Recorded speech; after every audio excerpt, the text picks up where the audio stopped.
Hello दोस्तों, आज की इस वीडियो में हम कहानी के माध्यम से हिंदी पढ़ने की प्रैक्टिस करेंगे। अगर आपने अभी तक पिछले वीडियो नहीं देखे तो देख लें, जिससे कि आपको पढ़ने में आसानी होगी। चलिए वीडियो को शुरू करते हैं। आज हम पढ़ेंगे चालाक मुर्गा और गीदड़ की कहानी। चलिए शुरू करते हैं। एक गांव में एक मुर्गा रहता था। वह रोज़ सुबह देखकर गांव वालों को जगाया करता था। एक दिन एक गीदड़ कहीं से घूमता हुआ गांव में आ गया। जब उसने मुर्गे को देखा तो उसकी लार टपकने लगी। वह सोचने लगा, वाह क्या शानदार मुर्गा है। अगर इसका मांस खाने को मिल जाए तो मज़ा आ जाए। वह तरकीब सोचने लगा ताकि किसी तरह मुर्गे को दबोच कर पेट पूजा कर सके। उसने मुर्गे को बहला फुसला कर अपने काबू में करने का निश्चय किया और उसके पास पहुंचकर बोला, मित्र, मैं तुम्हारी आवाज़ सुनकर तुम्हारे पास आया हूँ। तुम्हारी आवाज़ बहुत ही सुरीली है। कानों में मिश्री घुल जाती है। मन करता है दिन भर सुनता रहूं। क्या तुम एक बार मुझे अपनी सुरीली आवाज़ सुनाओगे? मुर्गे की कभी किसी ने इतनी प्रशंसा नहीं की थी। वह गीदड़ की बात सुनकर मुर्गा खुशी से फूला नहीं समाया और उसे अपनी आवाज़ सुनाने के लिए जोर जोर से कुकड़ू कू करने लगा। गीदड़ इसी फिराक में था। उसने देखा कि मुर्गे का ध्यान उसकी ओर नहीं है, इसलिए अवसर पाकर उसने मुर्गे को अपने मुंह में दबा लिया और जंगल की ओर भागने लगा। जब वह जंगल की ओर भाग रहा था, उस समय गांव वालों की दृष्टि उस पर पड़ गई।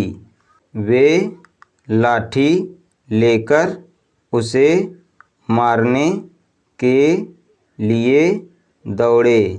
गीदड़ डर के मारे और तेजी से भागने लगा। मुर्गा अब तक उसके मुंह में दबा था। तब तक उसने उसके चंगुल से बचकर निकलने का एक उपाय सोच लिया था।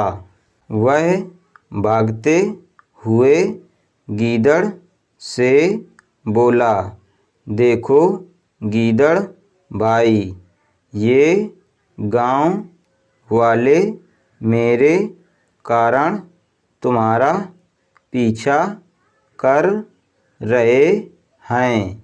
वे तब तुम्हारा पीछा करना नहीं छोड़ेंगे जब तक तुम उनसे नहीं कहोगे कि मैं तुम्हारा हूँ, उनका नहीं। ऐसा करो, तुम उन्हें बोल दो। गीदड़ मुर्गे की बातों में आ गया और पलटकर बोलने के लिए अपना मुंह खोल लिया, लेकिन जैसे ही उसने मुंह खोला, मुर्गा उड़ गया और गांव वालों के पास चला गया।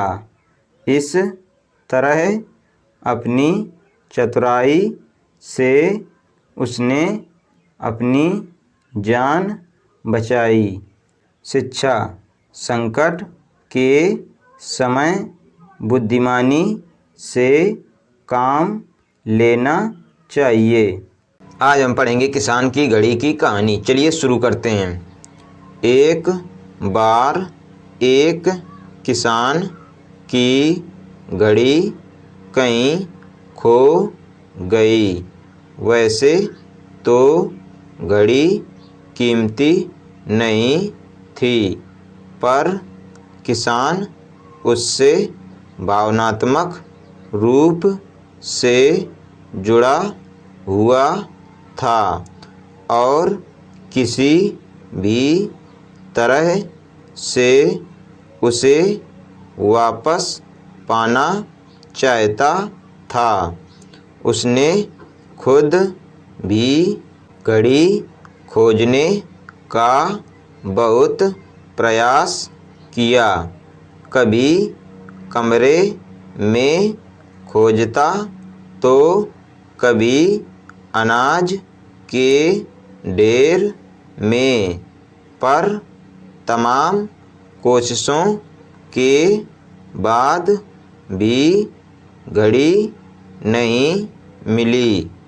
उसने निश्चय किया कि वह इस काम में बच्चों की मदद लेगा और उसने आवाज़ लगाई, सुनो बच्चों, तुम में से जो कोई भी मेरी खोई हुई घड़ी खोज देगा, उसे मैं 100 रुपये इनाम में दूंगा।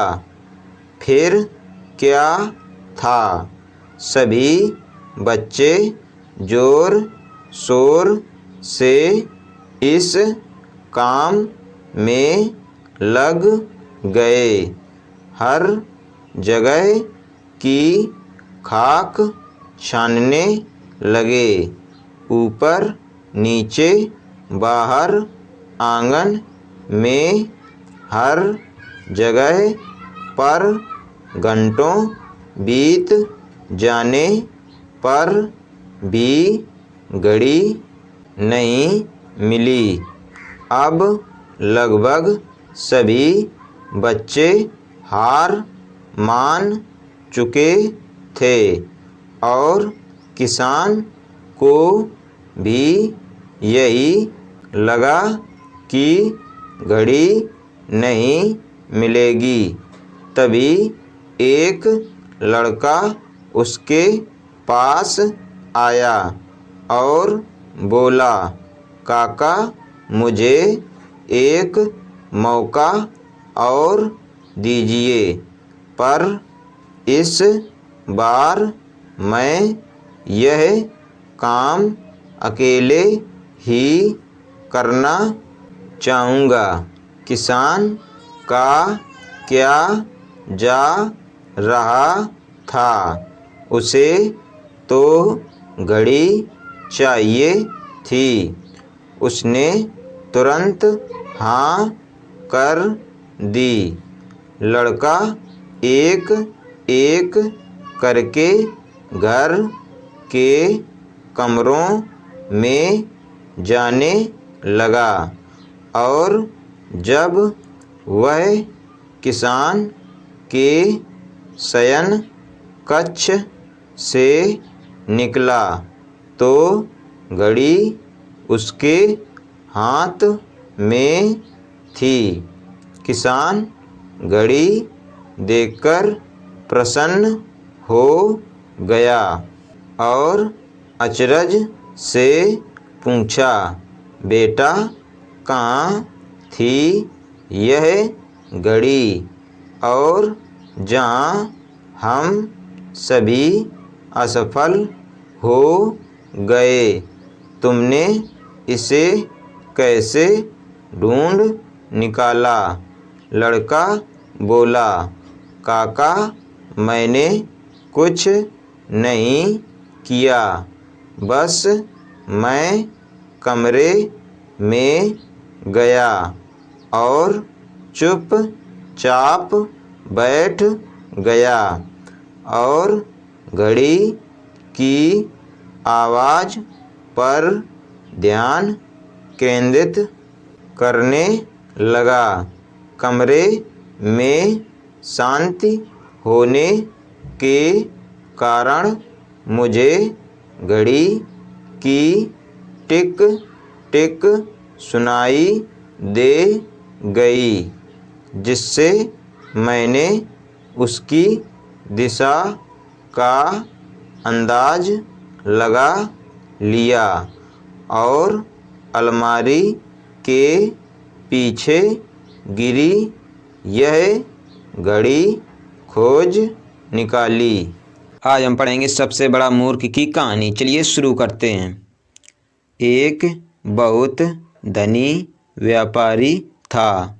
उसने बहुत धन संपत्ति इकट्ठा कर रखी थी।